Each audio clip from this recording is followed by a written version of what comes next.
요즘 제주도 4.3과 관련해서 저는 참 많은 생각이 듭니다. 지금 대한민국을 빛낸 노벨 문학상을 수상한 한강 작가가 한 말이 참 유행하지 않습니까? 특히 지금 이번 대선이 작년 12월 3일에 그 내란 친위 군사 쿠데타 비상계엄 때문에 사실은 대통령이 파면되고 치러지는 선거입니다. 이 한강 작가가 한 얘기 중에 과거가 미래를 도울 수 있는가? 과거가 현재를 도울 수 있는가? 죽은 자가 산 자를 구할 수 있는가? 이런 의문을 가졌다고 하지 않습니까? 저는 이게 역사적 진실이라고 생각해요. 우리는 인과응보, 업보 이런 얘기를 많이 쓰지 않습니까? 제주 4.3은 우리나라 최초의 계엄, 비상계엄으로 제주도민의 10분의 1이 학살당한 사건이죠. 저는 그 구체적 장면들을 또는 그 광경들을 설명을 들을 때마다 정말로 끔찍해요. 어떻게 인간에게 그렇게 잔인할 수 있는가? 어떻게 사람을 생명체로 존중하지 않고 우주의 무게로 존중하지는 못할 망정 최소한 동물이나 곤충처럼 우리가 취급하지도 못한 것이죠. 우리는 곤충을 한 마리 밟을 때도 망설이지 않습니까? 그런데 같이 살아가는 사람에게 그렇게 잔인하게 대량 학살을 저지를 수 있는가? 인간의 광기라고 하는 것은 어디까지 갈 수 있나? 인간의 권력욕, 인간의 사적 욕망이라는 게 정말 한계가 있는 것인가? 이런 생각이 많이 듭니다. 만약에 4.3 이 학살에 대해서 우리가 좀 빠른 시간에 진상을 철저하게 규명하고 그에 상응하는 책임을 엄정하게 물었더라면, 그랬더라면 광주 5.18 학살이 있었을까요? 저는 없었을 거라고 생각합니다. 그걸 전혀 책임을 묻지 않았기 때문에 결국은 광주 5.18 학살이 발생한 거죠. 그런데 역사는 역시 진보하는 것 같아요. 우리 제주는 이 4.3 사건 때문일 텐데 자기의 정치적 신념을 전혀 표현하지 않잖아요.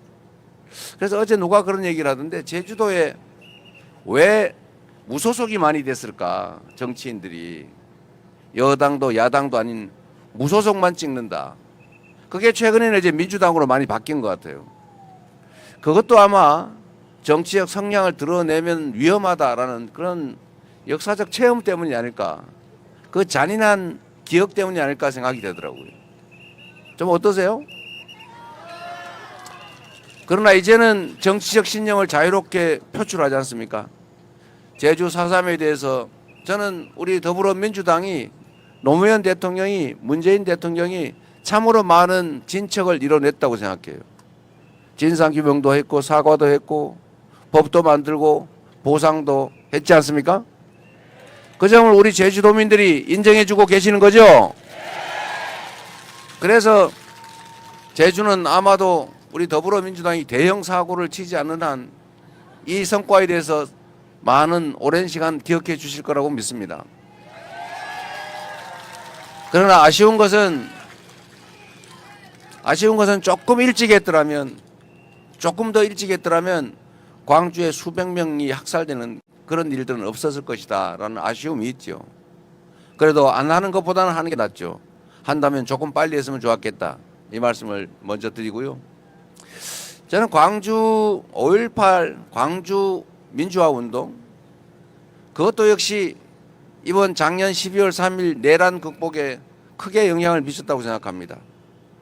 물론 광주 5.18 민주화 운동에 대해서도 아주 오랜 동안 그 진실이 감춰졌고 그에 속은 저 같은 사람도 광주 그 억울한 희생자들을 폭도로 가해자로 생각했고 그래서 2차 가해 비난을 했지 않습니까? 그러나 결국은 많은 사람들의 노력으로 그 진실이 알려지고 그래서 결국은 늦었지만 재판이 이루어지고 잠시라도 구속이 되고 사면되긴 했지만 처벌을 하기는 했죠. 미흡하지만. 그래서 그 기억 때문에, 그 과거 역사 때문에 작년 12월 3일 밤에 계엄군 일선 지휘관과 병사들이 적극적으로 의회 난입을 하지 않았던 것입니다. 그 경험, 그 역사가 작년 12월 3일에 계엄을 사실상 절반은 막아준 것이죠. 우리 국민들도 마찬가지 아니겠습니까? 그 광주 5.18의 기억 때문에 결국은 국회를 에워싸고 우리 더불어민주당 의원들이 목숨을 걸고 국회 안으로 담을 넘어 들어가서 계엄 해제를 할 수 있게 만들어 준 것 아니겠습니까?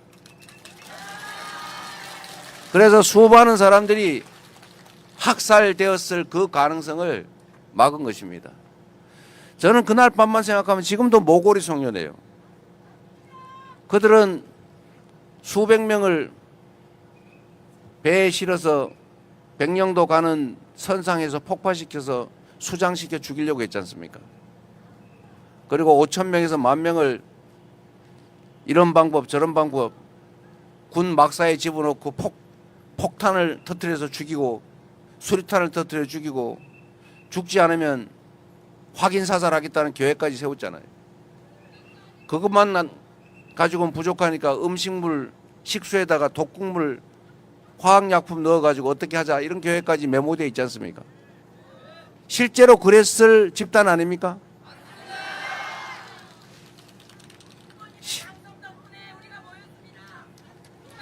여러분 덕분에 막았습니다.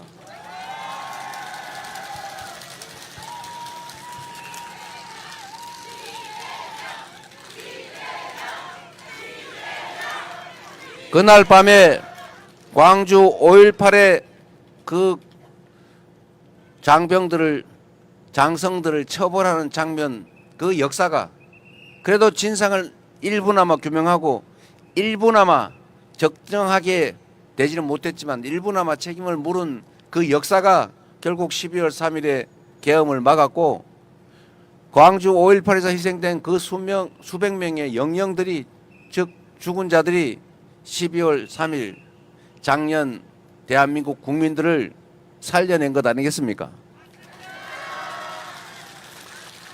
그래서 여러분 지금 우리가 살아가는 이 장면도 대한민국 역사의 일부입니다. 지금 이 순간에 우리의 행동, 선택, 판단, 실천이 우리의 미래들에게 우리 미래의 대한민국 국민들의 목숨을 살릴 수도 있고 죽일 수도 있고 그 미래의 대한민국을 망칠 수도 있고 흥하게 할 수도 있는 것입니다.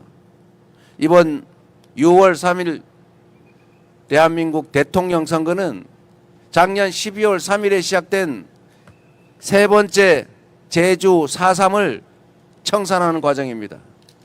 확실하게 진압하고 확실하게 책임을 묻고 진상을 철저히 규명해서 엄정하게 국민이 살아있음을 이 나라 주인이 국민임을 국가의 어떤 권력도 어떤 권력자도 국민을 배반해서는 살아남을 수 없다는 것을 확실하게 보여줘야 하지 않겠습니까?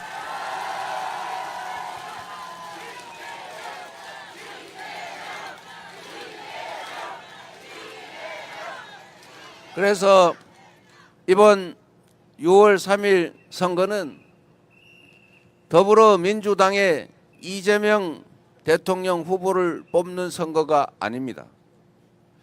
김문수를 뽑지 않는 선거가 아닙니다.